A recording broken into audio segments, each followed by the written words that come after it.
Hey folks, my name is Rojo, and welcome to the Guild of Dungeoneering. Before we begin, we have a little bit of a song to listen to. This is the Guild of Dungeoneering, on a quest we're never veering. Oh, to be a Dungeoneer, swimming in pools of gold. This is the Guild of Dungeoneering, all the monsters keep appearing. Oh, to be a Dungeoneer, whose stories will be told. What's that sound? I hear a noise. Something's coming, girls and boys, up in the hills and far away. We're the Guild of Dungeoneering. Curse and swear, but don't despair. The way out of here must be over there. I think we're lost, but what do we care? We're the Guild of Dungeoneering. Alrighty, so the Guild of Dungeoneering is almost sort of a board game. You can see it's got this sort of hand-drawn aesthetic, and we will see more of that. But first, I believe we have to... Let's see. I think it'll just overwrite, so that's fine. We'll go in slot 3 here. Been playing a little bit, just messing around. This is the Guild of Dungeoneering, all across the land they're cheering.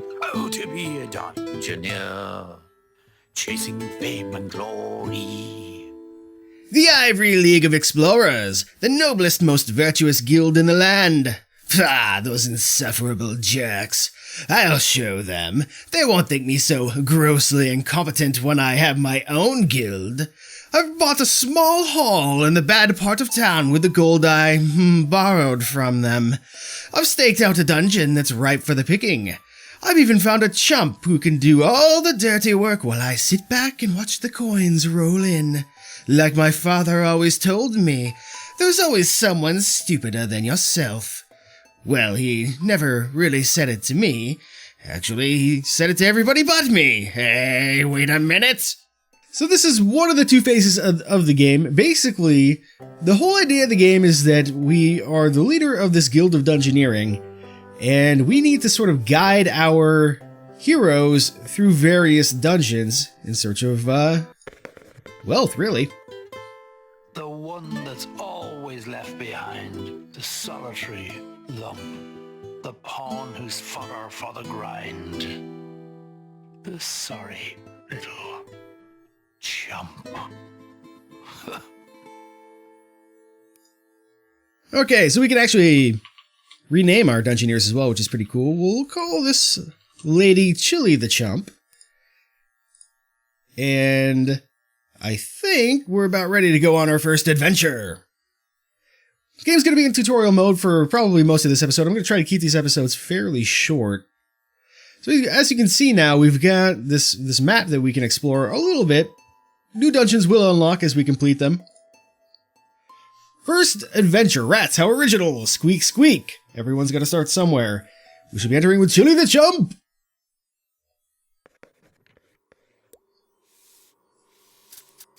Okay, we're going to do a little bit more tutorializing, but this is how each of the turns is going to go, basically, in adventure mode.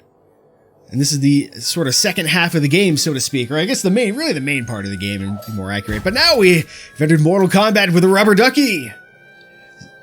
He has anger. We shall cower. Alright, let's do a little explanation about combat mechanics. He just tried to hit us with a red attack. This cower ability can block a red attack or a blue attack. Red attacks are physical damage, blue attacks are magic damage. Essentially, anyway, that's the theme. But we can hit him with an eyes closed punch. That card means he's going to do absolutely nothing. And you can see sort of where these cards come from. Like, we have these cards because we are the Chump class. And he has Irritable 2, so this is where this card comes from. He has Stupidity 1, etc., etc. Now, Headbutt, that does a lot of damage, but it's also going to do 1 damage to him. So we're going to go for broke here and see if we can finish him off with an eyes closed punch. Oh, yeah! Now, after every combat, you get to pick a new item. You have 4 slots that you can equip items in: head, offhand, weapon, and armor, or shirt, basically, or clothes, however you want to describe it. I think the best item here, though, is probably the wooden board. The wooden board is a really good item. Blocks a lot of damage. Now then, we also got a little bit of gold there. That's nice. I think we get... I don't know how that works exactly. If we get the money at the end of the mission as well. But basically, gold is used to sort of lure your Dungeoneers in certain directions. Now then, as you saw, we can place rooms in different areas. For example, we could place a room right here. And now you can see we have a path to this rat over here. You can also place monsters in rooms. So for example, if we were to place a giant bat here, we would enter Mortal Kombat with a giant bat! And we could have placed one more room. We get 3 cards that we can play per turn. So... okay. Bat's a little bit tougher than the ducky is. It's level 1, so that's one thing that's important to note. Oh no, we can't even cower out of this one. We'll just do a repel. He doesn't have any really high damaging attacks. We can take care of this, so if we would have just tried to punch him, it would have been our doom. We can actually block that as well. That lucky strike might actually be our savior. Oh no, he's got another drain. This could be bad. Cause yeah, he's gonna get to go before we get to go. Monsters always get to go first. And yep, we're gonna die. Well, crap. As you can see, Dungeoneers certainly they can die easily. A tender thing is a hero's life. A spear, a sword, a rusty knife. A Dungeoneer's life. Now that's to be had. Still, he should have got that tetanus jab. Because our Dungeoneer died, we have the esteemed privilege of adding a graveyard to our guild here. Guild seems very grand. A Dungeoneer's life can sometimes be hard, not always going as they might have planned. They mostly end up in this graveyard. So sad. Chili did not make it, but it's okay. We get a new Dungeoneer when one dies. Lauren the Chump. We'll call you Chili 2. The Chump.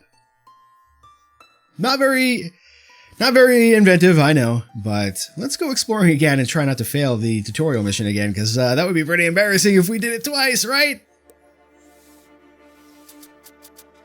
Okay, it's going to do that first turn for us again. We're going to have to fight the rubber ducky once again.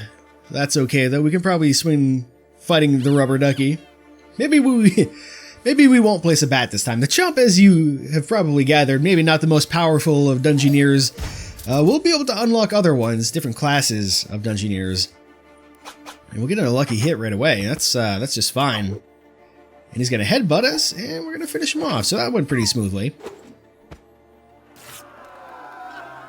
Let's see what we get for items. Ah, we get the wooden board again. We get a fork. The stool is pretty good with the exception of the card. The stupidity card there. What do we want? I think we'll just take the wooden board. Wooden board is fine. The bash card isn't bad. It's a perfectly serviceable card.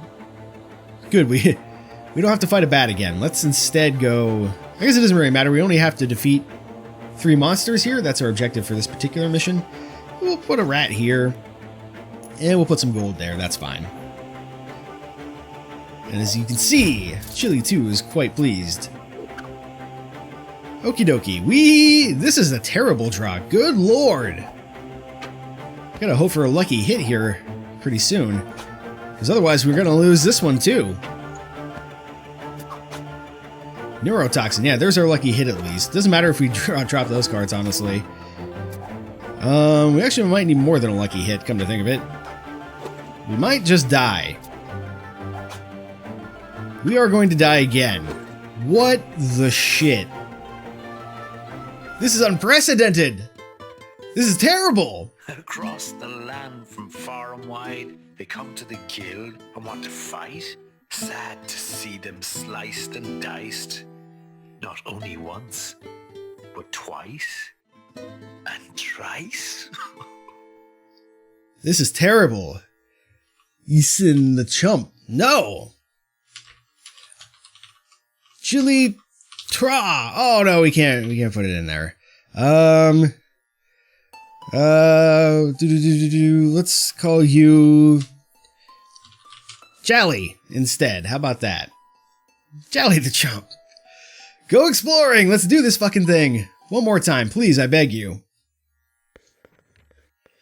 I promise the game's not that hard. I just been getting some rough draws. It is, RNGesus has to bless your adventure. Otherwise, things could go poorly for you, as you've seen. But I think we'll make short work of this rubber ducky, I hope, anyway. This is why you're Dungeoneer. Yeah, don't worry about the other two people. Anger, that's fine. These cards are good because they damage the enemy as well, so they don't really make a lot of headway all the time. Some of them, though, like Headbutt, certainly do. But again, we have made short work of the rubber ducky. Let's see if we can actually, please, get through this initial mission here. Let's take the Slice instead. The wooden board's not holding it down. It is a great card, but just maybe not for this particular dungeon where we need a little bit extra damage more than anything else. Here we go. We can put a room there. We'll put a nasty rat there.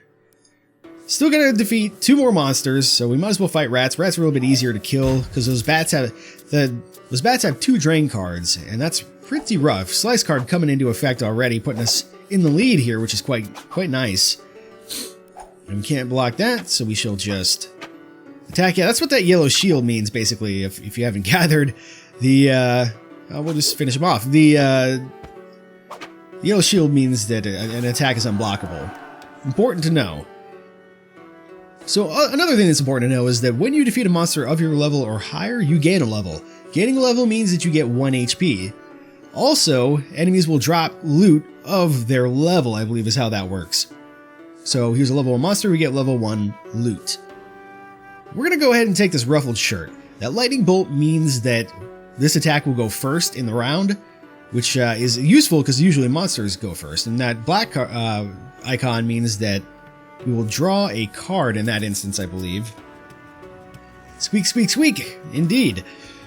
What does it say here? Oh, we can't look at it. Well, we'll look at it in combat if we get the chance. I believe that one's draw a card. Otherwise, it could mean the enemy discards a card.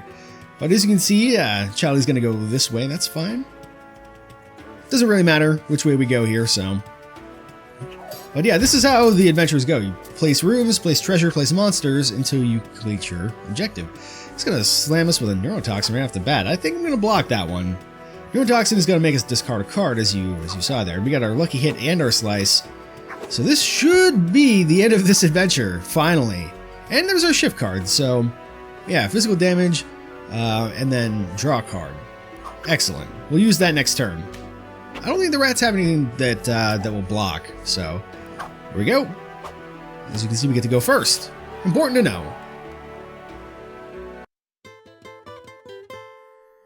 Well now, this is just really quite surprising.